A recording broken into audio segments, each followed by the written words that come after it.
Hello everyone, we are back with our series on precious gemstones and more.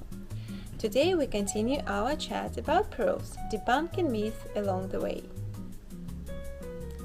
Many believe the myth that the pearls will disintegrate, crack, lose their luster and become unattractive within few decades, making them a poor investment. However, as we have seen in our previous episodes, there are pearls over 9,000 years old in museums, still intact and as lustrous as ever. This proves that the myth is just a myth. Of course, even in famous ancient jewelry, we find pearls with cracks and imperfections. That's perfectly normal. Even today, 95% of pearls from farms or the wild aren't perfect. Sometimes you open an oyster and find a pearl with defect. That's how it goes. So when you spot cracks in historical pieces, they were likely there from the start. Remember those illustrations from the previous episodes? You will often see stunning gemstones paired with somewhat wonky-looking pearls in earrings or necklaces. And it's not because people back there couldn't tell a good pearl from a bad one. In fact, pearls were among the most expensive materials. The likely reason those pearls were less than perfect? They probably couldn't afford the top quality ones. This myth likely stems from people buying pearls in touristy coastal spots, where they often end up with fakes or low-quality, lacquer-coated pearls. Naturally, these deteriorate over time, leading to disappointment.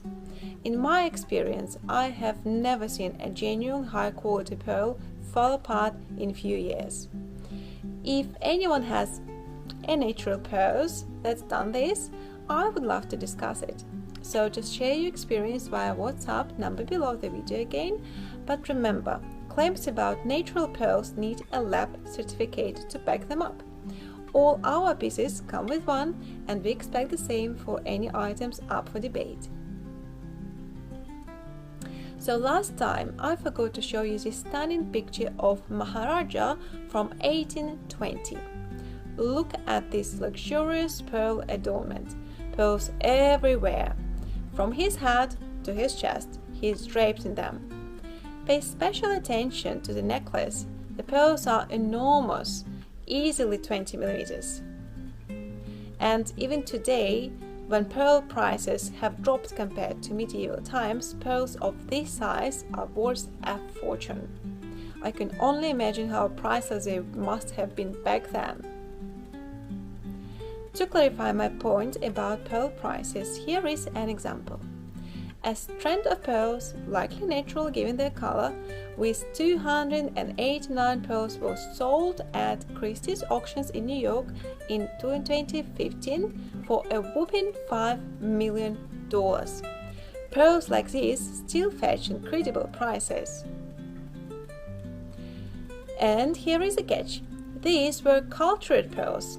So why such a high price for farmed pearls? Well, these pearls were meticulously matched for size, shape, luster and color, creating a flawless strand. To find 289 pearls that harmonize so perfectly, you have to sift through tons of pearls. That's why the price is so steep. Another example is a pearl necklace with 2 pearl clips, which sold at a Hong Kong auction for $5.3 million.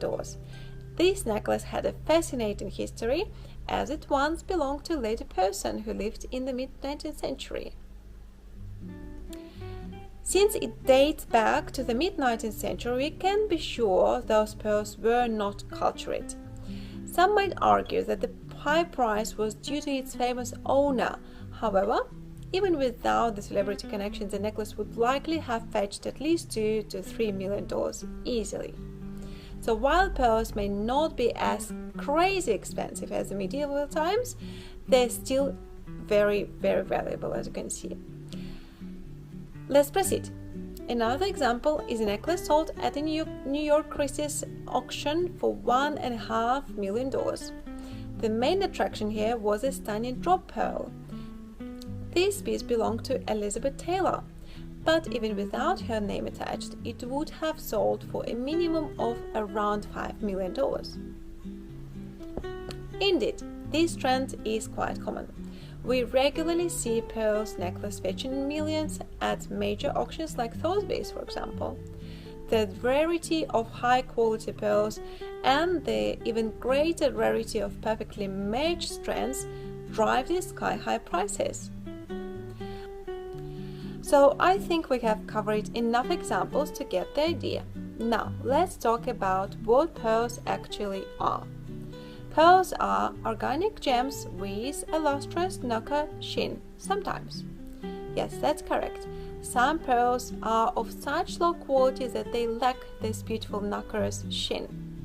The primary substance in pearls is calcium carbonate, which forms the pearl structure. And yes, pearls also contain about 2 to 4% water and around 10 to 14% of an organic substance called conchiudin, which binds the calcium carbonate crystals together. Naturally, when people hear that the pearl contains water, they worry that the water will evaporate, damaging the pearl structure and appearance. But let's not forget that Australian opals, some of the most valuable gems in the world, also contain water, as does amber, which can be quite pricey if it's natural as well. So these gems have been preserved in treasure troves and burial sites for thousands of years without any issues. The primary building material in pearls is called aragonite. It gets its name from the region of Aragon in Spain. In nature, aragonite crystals look like this when found in their free form. Aragonite is also found in coral and can be a component of shells. In some cases, shells are entirely made of aragonite, while in others they might be a mix of aragonite and calcite. Now, let's take a look at this image from the internet. It showcases the diverse colors, shapes, and textures pearls can have. This variation depends on factors like mollusk species, its diet, the water it's in, and more. And of course, these are all examples of high-quality pearls. We are not considering lower-grade pearls here at all. To illustrate how crucial the environment is for pearls, let me share an example. In Tahiti, there is a small lagoon known for producing famous black pearls. Interestingly, the pearls from this lagoon specifically have a unique pink overtone that can't be replicated elsewhere. Even if the oysters are relocated, they continue to produce pearls, but without the pink overtone. The farm is very small, yielding about 100 pearls a year, making them incredibly rare and expensive. There are several types of mollusks that produce pearls, including bivalves and univalves. Among the univalves, the abalone, also known as a sea otter, is notable for its beautiful appearance. Another example is the queen conch, which lives in the Caribbean Sea. It produces the unique conch pearl known for its pink color and distinctive shape. The conch pearl is distinctive for its characteristic pink hue, and it has been popular and worn since the mid-19th century, and it seems to be gaining attraction in the international market again as well. Interestingly, conch pearls don't have a nacreous layer, so they resemble colorful porcelain rather than a pearl. Another non-nacreous pearl is the melamella pearl, which comes in warm, honey golden tones. Pearls like this are incredibly valuable. Recently, by the way, a fisherman in Thailand found a melamella pearl in its nail in a Konlan island, and it sold for a whopping $120,000. However, there is a rumor that he has been arrested for not paying taxes on the sale. Hopefully, things work out well for him in the end. Regarding bivalve mollusks, there are thousands of species, but only about 2% can produce pearls. It's a common misconception that only oysters produce pearls. In fact, mussels can produce pearls too.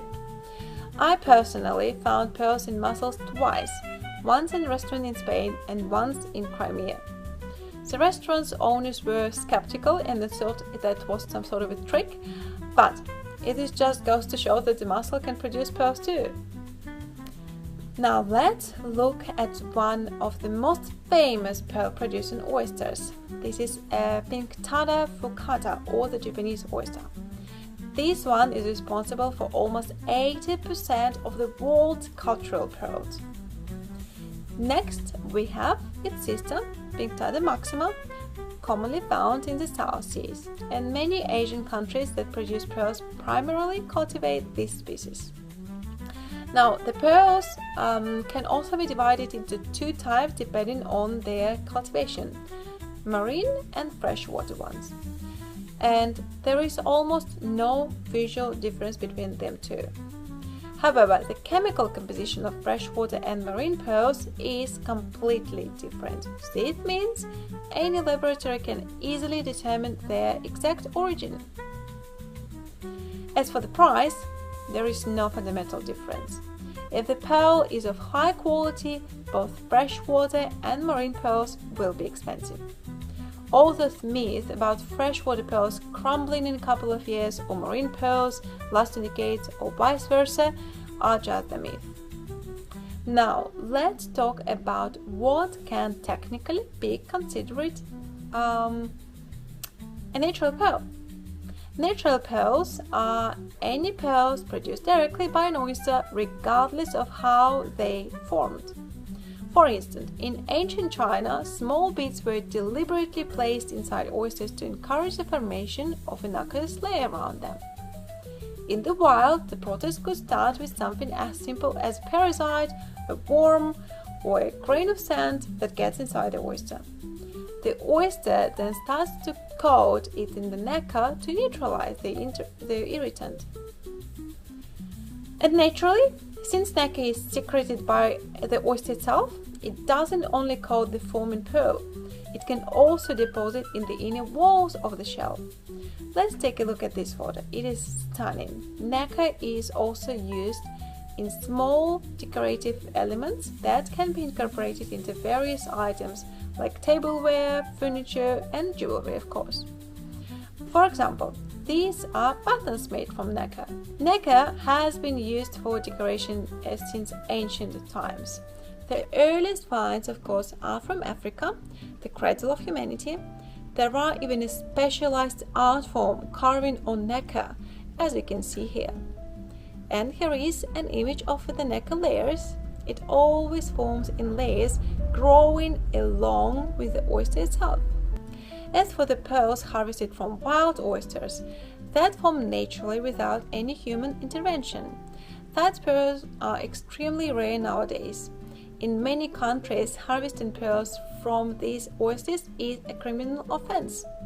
Only a few countries in the Qatar Gulf still permit that. However, it's unclear why it is still allowed, as over-harvesting these oysters has such a huge negative impact on the local ecosystem that I don't really get how wealthy countries still allow this remain. That's a big question. Most pearl production today involves cultural pearls, but that doesn't mean that they're inferior or fake. It simply means that the formation of the pearl is initiated by humans. And everything else happens exactly as it would in nature. Even the oysters themselves, they don't live in some artificial farms. They hang on the nets in the ocean and feed on the same wild plankton as their wild counterparts. So basically, if you're considering buying the cultured pearls or not cultured pearls, don't think about that too much. The only difference will be the price. However, you do need to look at the quality of the piece you are buying, because yes, as I mentioned, the pearl adds up to 30% annually, but that only works for the high jewelry quality and not for every single pearl. So be careful when you're buying an investment pearl, and do remember to request a lab certificate, because this is a must-have when you're buying jewelry. It doesn't matter if you're doing it face-to-face in some trusted shop or online. So that would be it for today. I hope you enjoyed our little journey through the pearl world, and I'll see you next time.